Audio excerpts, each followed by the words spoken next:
안녕하세요. 여러분, 계룡보살입니다. 여러분 모두 잘 지내고 계신지요? 오늘도 여러분과 함께 할 수 있어 정말 기쁩니다. 이번 영상에서는 여러분의 연애운과 관련된 사주 이야기를 해보려 합니다.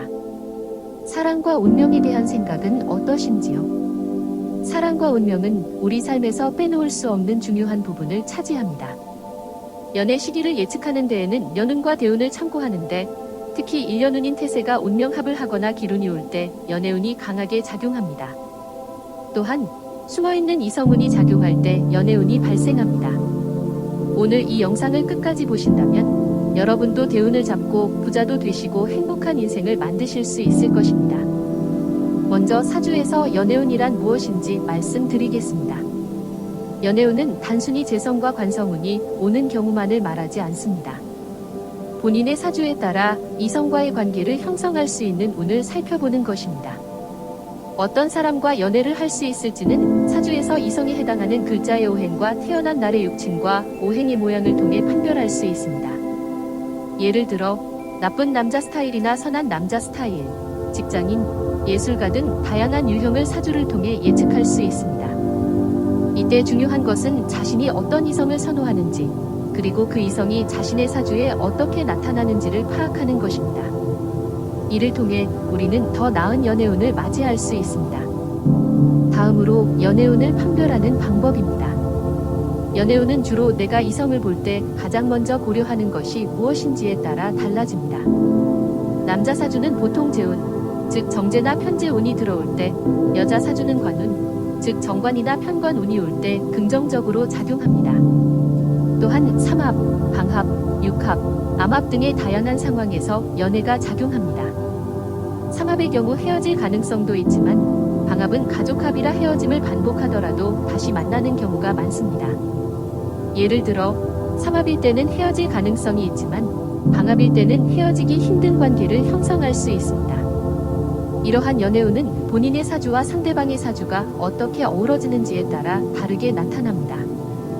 다음으로 연애운과 궁합의 차이를 말씀드리겠습니다. 연애운과 궁합은 다소 차이가 있습니다. 연애운은 현재 썸을 탈 수 있는 운과 감정을 중심으로 보는 반면 궁합은 결혼을 전제로 한 두 사람의 성격 차이와 앞으로의 운을 종합적으로 봅니다. 예를 들어 연애할 때의 궁합은 개인적인 사상이 많이 작용하고 결혼할 때의 궁합은 가정이라는 작은 조직 측면에서 공적이고 이성적인 부분이 많이 작용합니다. 만약 연애의 궁합이 양면을 포함할 때는 결혼까지 갈 수 있습니다. 따라서 연애할 때와 결혼할 때의 궁합은 다소 차이가 있음을 염두에 두어야 합니다. 궁합은 두 사람의 성격 차이 및 앞으로의 운을 종합적으로 봐야 한다면 연애운은 먼 미래보다 현재 썸을 탈 수 있는 운과 서로의 감정 등을 중심으로 봅니다. 여러분이 가장 궁금해하실 연애운이 좋은 사주를 말씀드리겠습니다. 연애운이 좋은 사주는 태어난 달에 짝꿍이 있는 경우가 많습니다. 삼합과 방합일 때 연애운이 강하게 나타나며 천간합이 올 때도 매우 길합니다. 예를 들어 갑기합, 을경합, 병신합, 정임합, 무기합 등의 천간합이 있을 때 연애운이 강하게 작용합니다. 또한 암합일 때는 남들의 눈을 피해 사랑을 하는 경우도 있습니다. 상대방의 사주와 일주가 간여지동일 경우 조심함과 배려, 신뢰가 중요합니다. 남녀의 사주가 조화를 이루고 상호 보완적일 때 좋은 연애운이라 할 수 있습니다. 또한 연애운이 강한 사주일 경우 새로운 만남이 자주 이루어질 수 있으며 이로 인해 다양한 이성과의 관계를 형성하게 됩니다. 이는 본인의 사주에 나타나는 기운에 따라 달라지며 그 기운을 잘 활용하면 더 나은 연애운을 맞이할 수 있습니다. 예를 들어 수많은 내담자분들과의 상담 결과 나의 일주, 일간이든 일지든 삼합과 방합일 때가 제일 좋았으며 특히 삼합은 헤어질 수 있지만 방합일 경우는 가족합이라 하여 헤어짐을 반복해도 다시 만나는 절대 헤어지기 어려운 좋은 연애운이라 할 수 있습니다. 사주로 연애운을 볼 때는 필요한 기운이 부족할 때 보충하는 기운을 주로 봅니다. 필요한데 없는 기운을 보충해 줄 수 있는 인연이 좋은 인연입니다. 또한 사주에서 재운과 관운을 보며 배우자 궁이 합의되는 기운과 사주에 좋지 않은 기운을 상대가 중화시켜 줄 수 있는지를 분석합니다. 이를 통해 만남의 시기와 이별의 징후를 예측할 수 있습니다. 예를 들어 여명의 사주 내에 존재하는 남자의 기운, 즉 관운이 있는지를 볼 때는 세운, 월운, 대운 어디서 오는지 한 번에 다 봐야 합니다. 남명의 경우에도 재성의 위치를 한 번에 보아야 합니다. 또한 연애운을 보면 언제 만남이 시작되었는지, 언제 이별의 기운을 조심해야 하는지, 글자의 조합이 그 징후나 조짐을 이야기해주며 빨간불을 깜박깜박 밝혀줍니다. 이를 읽어내는 것이 중요합니다. 사주 속 글자의 조합이 그 징후나 조짐을 이야기해주며 이를 통해 빨간불이 켜지는 시기를 파악할 수 있습니다. 이러한 정보를 통해 여러분은 충분한 대처를 할 수 있습니다.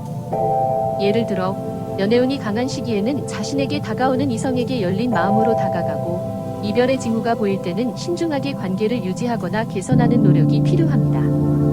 연애운은 언제나 변할 수 있으며 그 변화를 미리 예측하고 대비하는 것이 중요합니다. 사주는 우리의 삶과 밀접하게 연결되어 있습니다. 사주를 통해 자신의 성격, 운명, 그리고 연애운을 포함한 다양한 운세를 알아볼 수 있습니다. 사주는 태어난 시점의 천간과 지지를 조합하여 만들어지며 이를 통해 개인의 운명을 분석하고 예측할 수 있습니다.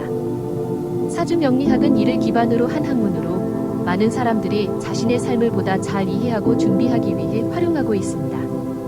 사주는 자신의 성격을 분석하는 데 도움을 줍니다.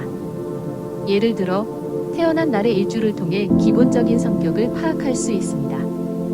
이를 통해 자신의 강점과 약점을 이해하고 이를 바탕으로 더 나은 선택을 할 수 있습니다. 성격 분석은 자기 개발과 대인 관계에서도 큰 도움이 됩니다. 사주는 연애운, 재물운, 건강운 등 다양한 운세를 예측하는 데 사용됩니다. 예를 들어 연애운을 보면 언제 좋은 인연을 만날 수 있는지 혹은 이별의 징후가 나타나는 시기를 알 수 있습니다. 이를 통해 중요한 결정을 내릴 때 참고할 수 있으며 미리 준비하여 최악의 상황을 피할 수 있습니다. 사주는 다른 사람과의 궁합을 보는 데도 활용됩니다. 친구, 가족, 연인, 동료와의 관계를 사주를 통해 분석함으로써 더 좋은 관계를 유지할 수 있습니다. 서로의 성격과 운세를 이해하고 존중하는 것이 중요합니다. 이를 통해 갈등을 줄이고 더 조화로운 관계를 만들어 갈 수 있습니다. 사주는 미래에 닥칠 운명을 예측하고 준비하는 데 유용합니다. 예를 들어 사업을 시작하기 좋은 시기, 이사를 가기 좋은 시기 등을 사주를 통해 알 수 있습니다. 이를 통해 중요한 결정을 내릴 때 참고할 수 있으며 더 나은 결과를 얻을 수 있습니다. 사주는 자기 개발과 성장에도 큰 도움이 됩니다. 자신의 운세를 이해하고 이를 바탕으로 계획을 세워 목표를 달성할 수 있습니다. 사주는 단순히 운명을 예측하는 도구가 아니라 자신을 더 잘 이해하고 성장할 수 있게 도와주는 도구입니다. 사주는 삶의 균형을 유지하는 데도 도움을 줍니다. 자신의 운세를 이해하고 이를 바탕으로 삶의 균형을 맞추는 것이 중요합니다. 예를 들어 건강운이 좋지 않은 시기에는 건강에 더 신경을 쓰고 재물운이 좋은 시기에는 더 적극적으로 투자할 수 있습니다. 결론적으로 사주는 우리 삶의 다양한 측면에서 중요한 역할을 합니다. 이를 잘 활용하면 더 나은 삶을 살아갈 수 있으며 미래에 닥칠 다양한 상황에 대비할 수 있습니다. 여러분도 사주를 통해 자신의 삶을 더 잘 이해하고 더 나은 선택을 하시길 바랍니다. 마지막으로 여러분의 행복과 성장을 응원합니다. 사랑과 운명은 우리 삶에서 중요한 부분을 차지합니다. 여러분이 대운을 맞이할 수 있도록 항상 최선을 다하겠습니다. 여러분의 꿈과 희망이 현실이 되는 그날까지 함께 하겠습니다. 언제나 여러분의 성장을 지켜보며 더욱 큰 힘이 되겠습니다. 계룡보살은 언제나 여러분과 함께합니다. 여러분의 앞날에 많은 축복이 있기를 바랍니다. 고맙습니다.